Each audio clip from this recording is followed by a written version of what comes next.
Hello hot messes! So this week we're doing something a little different here on Answerly, and actually we're going to be doing something a little bit different for the next following weeks.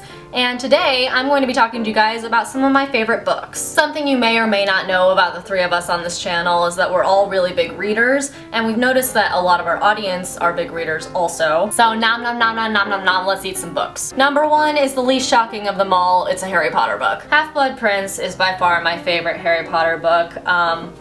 I think I was the most excited waiting for it to come out, and I was the most satisfied reading it for the first time, and then I can reread it a million times and I never get sick of it. It's just such a good mixture of like the real life teenage stuff and like the deep dark struggles that normal people don't deal with when they're 16, and I just love it. Do not even talk to me about Dumbledore.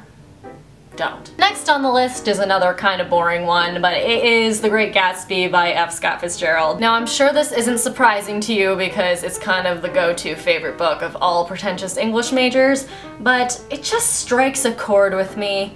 I think it's probably because it was one of the first grown-up books that I really felt.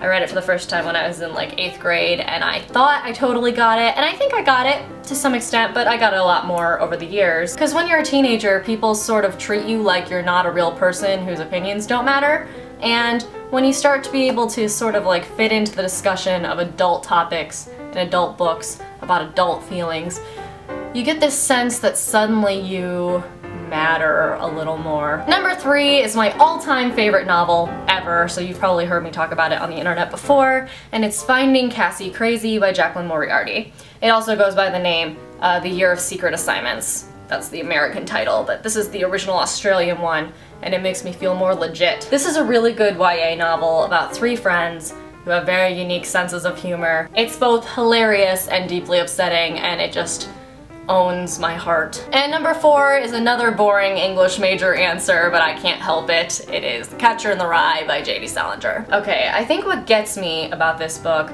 is that it's a YA book that adults take seriously. I also read this one for the first time in 8th grade, and I remember feeling like this is my soul written down on pages, which I'm sure is hugely melodramatic. But at the time it really felt like that. People say that the main character is a horrible person and that nothing happens, and those are both accurate statements, but that's also why I love it. Holden Caulfield is not supposed to be a role model. He is a depressed pathological liar, and God, did I relate to that when I was 16. So those are 4 of my favorite books of all time. I'm greatly looking forward to hearing both Joe and Christina talk about theirs. And if you would like to share the titles of 3 or 4 of your favorite books, that would be awesome. Please do it in the comments because I don't know why, but I legitimately care. So I'm looking forward to reading those and maybe reading those, and I'll see you guys next Monday.